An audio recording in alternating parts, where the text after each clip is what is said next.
Morning, students. My name is Kishore, lecturer in physics, K and HL Degree College, NRPET, Edo. We are discussing that lesson, Electricity, Magnetism and Electronics, third BSc, fifth semester, highway paper, Unit 1. In this, now we are discussing the topic, infinite conducting sheet. Infinite conducting sheet of charge. Electric field intensity at any point due to infinite conducting sheet of charge.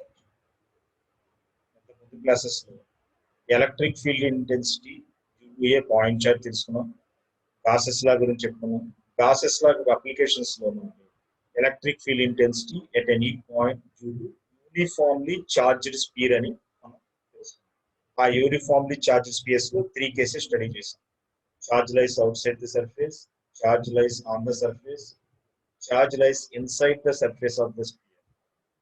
Today's class, we are discussing the topic electric field intensity at any point due to infinite conducting sheet of charge.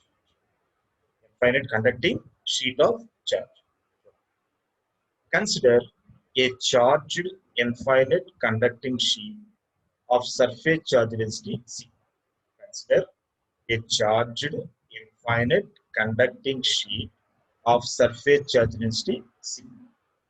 ఇక్కడ మనం ఏం తీసుకున్నాం ఒక infinite conducting sheet infinite conducting sheet తీసుకున్నాం దాన్ని charge చేసినప్పుడు charge density వస్తుంది కదా ఆ చార్జ్ డెన్సిటీని ఏమనుకున్నాం సిగ్మా ముందు మనం స్పియర్ తీసుకున్నప్పుడు రో అనుకున్నాం ఇక్కడ surface charge density sigma rho అంటే చార్జ్ బై వాల్యూమ్ సిగ్మా అంటే charge by area charge density అంటే ఇక్కడ ఏంటన్నమాట charge by area consider a charged infinite conducting sheet of surface charge density C. Let P be a point. Let P be a point which is at a distance R from the sheet. Let P be a point which is at a distance R from the sheet where the electric field intensity is to be determined.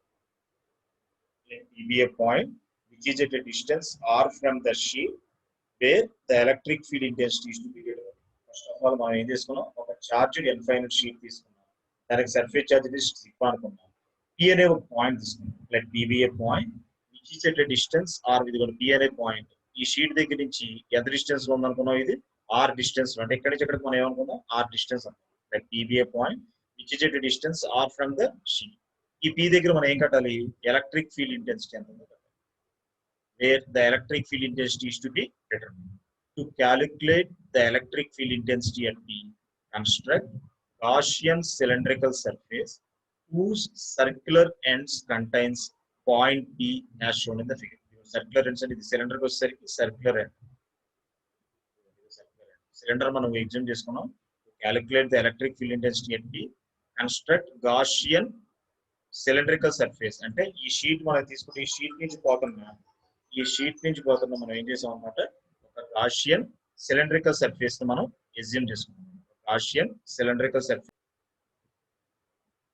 Calculate the electric field intensity at P. Construct Gaussian cylindrical surface whose circular ends contains point P as shown in the figure. The circular ends మీద P అనే point in the depth మనం assume చేస్తాం.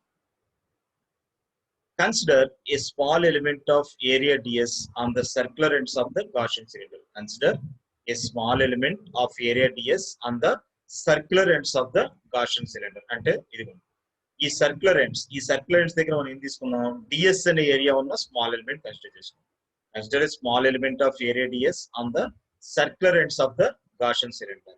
At this points both E bar and DS bar are parallel to each other. ఈ circular ends దగ్గర మనం DS అనే area ఉన్న small element తీసుకుంటే ఈ బార్ డిఎస్ బార్ రెండు కూడా ఒకే డైరెక్షన్ లో ఉన్నాయి మీరు అబ్జర్వ్ చేయండి ఇక్కడ ఎలిమెంట్ తీసుకుంటే డిఎస్ బార్ నార్మల్ గా ఉంటుంది ఇదంతా చార్జ్డ్ షీట్ కదా ఈ చార్జ్ షీట్ నుంచి లైన్స్ ఎలా ఉంటాయి అవుట్ సైడ్ ఉంటాయి అంటే అదే డైరెక్షన్ లో ఎలక్ట్రిక్ ఫీల్డ్ ఉంటుంది అదే డైరెక్షన్ లో ఎలక్ట్రిక్ ఫీల్డ్ ఇంటెన్సిటీ ఉంటుంది అందువల్ల మనం ఈ సర్ఫేస్ దగ్గర తీసుకునేసరికి ఈ బార్ డిఎస్ బార్ రెండు కూడా ఎలా ఉంటాయి అనమాట ఒకే డైరెక్షన్ లో ఉంటాయి అనమాట దీని ఏమంటారు సర్క్యులర్ ఎండ్స్ అంటారు Consider a small element of area ds on the circular ends of the Gaussian cylinder at this point both E bar and DS bar are parallel to each other. Okay, direction రెండు parallel గా ఉన్నాయి. Consider another small element of area ds on the curved surface of the Gaussian cylinder. For these elements both E bar and DS bar are perpendicular to each other. అంటే మనకి spear కి వచ్చేసరికి ఒకే ఒక element consider చేసుకున్నాం, కానీ cylinder కి వచ్చేసరికి రెండు సర్ఫేసెస్ ఉంటాయి. ఒకటేమో సర్క్యులర్ అండ్ ఈ చుట్టూరు ఉన్న సిలిండర్ చుట్టూరు ఉన్న సర్ఫేస్ ఏమంటే కర్వ్డ్ సర్ఫేస్ అన్నారు. ఇప్పుడు మనం ఇంతకు ముందు చెప్పింది ఏంటి, స్మాల్ ఎలిమెంట్ కనుక మనం సర్క్యులర్ ఎండ్స్ దగ్గర కన్సిడర్ చేసుకుంటే అక్కడ ఈ బారు టిఎస్ బారు రెండు కూడా ఒకే డైరెక్షన్ లో ఉంటాయి. అలా కాకుండా consider a small element of area DS on the curved surface of the Gaussian cylinder. Gaussian cylinder యొక్క కర్వ్డ్ సర్ఫేస్ మీద మనం స్మాల్ ఎలిమెంట్ కన్సిడర్ చేసుకుంటే for this element both E bar and DS bar are perpendicular to each other. అంటే E bar DS bar రెండు కూడా ఎలాంటి ఒకదానికొకటి perpendicular గా ఉంటాయి. For this element both E bar and DS bar are perpendicular to each other అనమాట. అంటే ఈ ఎలిమెంట్ దగ్గరికి వచ్చేసరికి ఈ బార్ డిఎస్ బార్ రెండు కూడా ఎలా ఉన్నాయి అనమాట, పర్పెండిక్యులర్ గా ఉంటాయి. అంటే సర్క్యులర్ ఎండ్స్ దగ్గరికి వచ్చేసరికి ఒకదానికి కూడా ప్యారలల్ గా ఉన్నాయి. కర్వ్డ్ సర్ఫేస్ కి వచ్చేసరికి ఎలా ఉంటుంది అనమాట, ఒకదానికి కూడా. ఎందుకు చూడండి, ఇక్కడ మనం స్మాల్ ఎలిమెంట్ కన్సిడర్ చేసుకుంటే డిఎస్ బార్ ఇప్పుడు కూడా ఎలా ఉంటుంది, నార్మల్ గా ఉంటుంది. ఇక్కడ నార్మల్ అంటే ఎలా వచ్చింది, ఈ బార్ ఆల్రెడీ ఇలాగే ఉంది. ఇక్కడికి వచ్చేసరికి ఎలా ఉంటుంది, డిఎస్ బార్ ఇటు నార్మల్ గా ఉంది. కానీ ఈ బార్ ఏ డైరెక్షన్ ఉంది, ఈ డైరెక్షన్ లో ఈ బార్ ఉంటుంది. కాబట్టి ఈ బార్ ఏమో ఇటు ఉంది, డిఎస్ బార్ ఇటు ఉంది. అంటే రెండింటి మధ్య యాంగిల్ అంతా 90 degrees. అంటే కర్వ్డ్ సర్ఫేస్ కి వచ్చేసరికి both E bar and DS bar are perpendicular to each other. Thus, curved surface does not contribute electric flux. Thus, curved surface does not contribute electric flux. Curved surface వచ్చేసరికి electric flux అని contribute చేయదండి. అంటే contribute చేయదంటే ఏంటి, curved surface నుంచి ఎలాంటి electric flux బయటికి రాదు. ఎందుకు, ఒక్కటే ఇక్కడ చూడండి, కర్వ్డ్ సర్ఫేస్ దగ్గరికి వచ్చేసరికి ఈ బారు టిఎస్ బారు పర్పెండిక్యులర్ ఉన్నాయి. ఫ్లక్స్ అంటే ఎంత, ఈ బార్ డాట్ డిఎస్ బార్ అంటే ఏంటి, ఈడిఎస్ కాస్ థీటా. ఒకదాని యాంగిల్ ఎంత 90 degrees కర్వ్డ్ సర్ఫేస్, కాస్ 90 ఎంత 0, ఈడిఎస్ ఇంటూ 0 ఎంత 0. అంటే ఫ్లక్స్ ఎంత 0. అంటే మనం కర్వ్డ్ సర్ఫేస్ దగ్గర ఫ్లక్స్ పెట్టినప్పుడు d5 ఈజ్ ఈక్వల్ టు ఈ బార్ డాట్ డిఎస్ బార్ వేస్తే ఈడిఎస్ కాస్ 90 అంటే 0 అయిపోతుంది. కాబట్టి కర్వ్డ్ సర్ఫేస్ దగ్గర ఫ్లక్స్ ఉండలేదు. అంటే thus curved surface does not contribute electric flux. మరి ఇంకెక్కడ ఉంటుంది ఫ్లక్స్, ఇక్కడికి వచ్చేసరికి మనకి ఇంకేముంది, స్పెరికల్ సర్ఫేస్ అంటే circular ends. hence flux will emanate only from circular ends of the Gaussian cylinder. అంటే ఫ్లక్స్ ఎక్కడి నుంచి బయటకు వస్తుందంట, ఓన్లీ సర్క్యులర్ ఎండ్స్ నుంచి బయటకు వస్తుంది. ఎందుకు సర్క్యులర్ ఎండ్స్ నుంచి బయటకు వస్తుంది, మనకి సర్క్యులర్ ఎండ్స్ దగ్గరికి వచ్చేసరికి ఈ బారు డిఎస్ బారు రెండు కూడా ఎలా ఉన్నాయి, ప్యారలల్ గా ఉన్నాయి. అంటే ఈ బారు డిఎస్ బారు రెండు కూడా ఒకే డైరెక్షన్ లో ఉన్నాయి అన్నమాట. సర్క్యులర్ ఎండ్స్ దగ్గరికి వచ్చేసరికి ఈ బారు డిఎస్ బారు రెండు కూడా ఒకే డైరెక్షన్ లో ఉండడం వల్ల ఎలక్ట్రిక్ ఫ్లక్స్ ఏమవుతుంది, d5 ఈజ్ ఈక్వల్ టు ఈ బార్ డాట్ డిఎస్ బార్ అంటే అంత ఈడిఎస్, ఈ బార్ డాట్ డిఎస్ బార్ అంటే ఈడిఎస్ కాస్ థీటా. ఒకే డైరెక్షన్ లో ఉంటే యాంగిల్ అంతా కాస్ 0 1 అయిపోతుంది. అంటే ఈ ఇంటూ డిఎస్ అన్నమాట. అంటే సర్క్యులర్ ఎండ్స్ దగ్గరికి వచ్చేసరికి ఫ్లక్స్ ఉంది, కర్వ్డ్ సర్ఫేస్ ఫ్లక్స్ ఎంత 0. Hence flux will emanate only from the circular ends of the Gaussian cylinder. Then consider a small element of area ds on the circular ends of the Gaussian cylinder. At this point, both E bar and DS bar are parallel to each other. ఇక్కడికి వచ్చేసరికి circular ends దగ్గర parallel గా ఉన్నాయి. Consider another small element of area ds on the curved surface of the Gaussian cylinder. For these elements, both E bar and DS bar are perpendicular to each other. అంటే perpendicular గా ఉంటున్నాయి. Thus, curved surface does not contribute electric flux. Curved surface నుంచి electric flux బయటకు రాదు. Hence, only electric flux will emanate only from the circular ends of the Gaussian cylinder. అంటే ఆ total surface లో మనకి సర్క్యులర్ ఎండ్స్ నుంచి మాత్రమే flux బయటకు వస్తుంది. మొత్తం టోటల్ ఫ్లక్స్ కాదు. The total normal electric flux emanate from the entire Gaussian cylindrical surface. మొత్తం cylindrical surface నుంచి వచ్చే ఫ్లక్స్ ఎంత, phi is equal to, ఇక్కడ మూడు పార్ట్స్ కింద డివైడ్ చేశారు. phi is equal to surface integral of right hand E bar dot ds bar, surface integral of left hand E bar dot ds bar, surface integral of curve E bar dot ds bar. అంటే అర్థం ఏంటి, diagrams. ఇది కనుక uniformly charge, ఇది రెండు రకాలు చెప్పొచ్చు. Uniformly charge sheet తీసుకోవాలనుకో same ఇదే సర్ఫేస్ వెనక పక్క కూడా తీసుకోవాలి. అప్పుడు ఇక్కడ కూడా ఈ బార్ డాట్ డిఎస్ బార్ వస్తుంది. అంటే యూనిఫామ్లీ చార్జ్ తీసుకుని కండక్టింగ్ షీట్ వచ్చేసరికి లోపల వెనక పక్క ఏం చార్జ్ ఉండదు. చార్జ్ ఫ్రంట్ సర్ఫేస్ చార్జ్ ఉంటుంది. అంటే ఎలక్ట్రిక్ ఫీల్డ్ ఇటే ఉండదు, ఇటు పక్క ఉండదు. అందువల్ల ఇక్కడ ఎలక్ట్రిక్ ఫీల్డ్ ఇంటెన్సిటీ ఉండదు. అందువల్ల ఫ్లక్స్ అనేది ఈ లెఫ్ట్ సైడ్ అనేది ఫ్లక్స్ ఉండదు అనమాట. ఫ్లక్స్ 0 అనమాట. రైట్ సైడ్ మాత్రమే ఫ్లక్స్ ఉంది. అలాగే కర్వ్డ్ సర్ఫేస్ మీద కూడా మనకి ఫ్లక్స్ లేదు. అంటే 3 surface, left side, right hand, left hand and curved surface మూడు కలపాలి మనం. అదే రాసింది.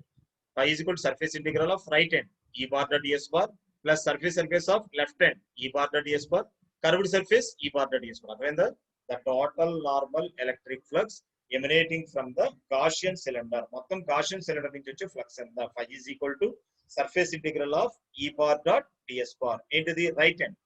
Next, surface integral of E bar dot ds bar left hand. Surface integral of curved E bar dot ds bar. When the right hand E bar dot ds bar, left hand E bar dot ds bar, curved surface E bar dot ds bar. Right hand వచ్చేసరికి formula ఏంటి? E bar dot ds bar అంటే E into ds అంటే E ds cos theta. Cos theta అనేది అంత అయిపోయింది మనకి. రెండు right hand దగ్గరికి వచ్చేసరికి ఇది రైట్ హ్యాండ్ అంటే ఇదే కదా. రైట్ హ్యాండ్ వచ్చేసరికి E bar ds bar ఒకే డైరెక్షన్ ఉన్నాయి కదా. అంటే E bar dot ds bar E ds cos 0 కదా. cos 0 1 అయిపోతుంది కదా. అంటే E into ds ఉంటుంది. అంటే ds అంటే స్మాల్ మొత్తం ఏరియా ఏ అనుకుంది. అంటే EA అంటే E into A అన్నమాట. మరి ఇక్కడ కర్వ్డ్ సర్ఫేస్ కి వచ్చేసరికి ఎంత? ఫ్లక్స్ 0. లెఫ్ట్ హ్యాండ్ దగ్గరికి వచ్చేసరికి ఎంత? 0. అంటే ఈ మొత్తం రైట్ హ్యాండ్ దగ్గర మాత్రమే E into A. A అంటే టోటల్ ఏరియా అనమాట. ds అంటే small area. E into total area ఇది. Plus left hand 0. Right hand కూడా flux 0. therefore phi is equal to ఎంత? E into A. దాని equation 1. According to Gauss's law, phi is equal to formula ఏంటి? 1 by epsilon naught times the total charge enclosed by the surface. అంతేనా? According to Gauss's law, the total normal electric flux emanating from a closed surface is equal to 1 by epsilon naught times the total charge enclosed by the surface. ఎక్కడెక్కడ కూడా మనం charge ఎంత ఉందో మనం చెప్పాలి. అంటే charge మనం కట్టాలి. అందువల్ల ఏం చేద్దాం? 1 by epsilon naught times charge. 1 by epsilon naught times charge. 1 చెప్పుకున్నాం మనం. చార్జ్ డెన్సిటీ అంటే ఏంటి? Charge by volume. ఎక్కడ? స్పియర్. ఇక్కడ చార్జ్ డెన్సిటీ సిగ్మా. సర్ఫేస్ అంటే సిగ్మా. సిగ్మా అంటే ఏం చెప్పాను నేను? Charge by area. Surface charge అంటే sigma is equal to charge by area. Charge is equal to ఏమవుతుంది? సిగ్మా ఇంటూ ఏరియా కదా. ఇప్పుడు sigma is equal to charge by area అమ్మా. చార్జ్ ఈజ్ ఈక్వల్ టు ఏమవుతుంది? ఏరియా ముందుకు వచ్చేస్తే sigma into area. అంటే area A కాబట్టి అప్పుడు ఏం రాసుకో? Charge is equal to sigma into area. Sigma into అర్థమైందా? Charge density is equal to charge by area. therefore charge is equal to charge density into area. Charge is equal to charge density sigma into area. Then equation 2. From equations 1 and 1 into phi is equal to A. 2 into phi is equal to 1 by epsilon naught into sigma A. 2. From equations 1 and 2, EA is equal to 1 by epsilon into sigma A. Area మనకు cancel అయిపోయింది. therefore E is equal to ఎంత? sigma by epsilon naught. E is equal to sigma by epsilon naught. Equation 3 represents expression for electric field intensity at any point due to infinite sheet of charge. Equation 3 represents expression for electric field intensity at any point due to infinite conducting sheet of charge. Equation 3 represents expression for electric field intensity at any point due to infinite conducting sheet of charge. ఒక infinite sheet తీసుకుంటే ఆ infinite conducting sheet of వల్ల వచ్చే electric field intensity. మీరు observe చేశారు లేదు? ఈ sigma by epsilon naught దీంట్లో డిస్టెన్స్ ఉందా? ఇంతకు ముందు మనం చేసిన స్పియర్ లో కానీ ఎక్కడైనా సరే 1/4 Q by small R square అను, Q by capital R square అను, small R by capital R cube అను, ఆ ఆర్ అనేది ఉంది. ఇక్కడ ఆరు లేదు, ఏరియా ఏవీ లేదు. అందుకని ఏం చెప్పొచ్చు? From this equation it is clear that the electric field intensity is independent of distance of the point from the conducting sheet. From this equation it is clear that electric field intensity is independent of the distance of the point from the conducting sheet. Electric field intensity అనేది independent గా ఉంది. ఇంతకు ముందు మనం are distance లో ఉందని చెప్పాం. ఇక్కడ ఎక్కడన్నా ఆర్ అనేది రాయగలిగే ఈక్వేషన్ వచ్చిందా అంటే షీట్ నుంచి మనం తీసుకున్న పాయింట్ ఎంత డిస్టెన్స్ లో ఉన్న దాని మీద ఆధారపడి లేదు. Main point. From this equation it is clear that the electric field intensity is independent of distance of the point from the conducting sheet. అంటే కండక్టింగ్ షీట్ నుంచి మనం పాయింట్ ఏ డిస్టెన్స్ లో తీసుకున్నా కానీ ఎలక్ట్రిక్ ఫీల్డ్ ఇంటెన్సిటీ ఎంత వస్తుంది? Is equal to sigma by epsilon naught. దీన్ని ఏమంటారు అన్నమాట? Electric expression for electric field intensity at any point due to infinite conducting sheet of charge.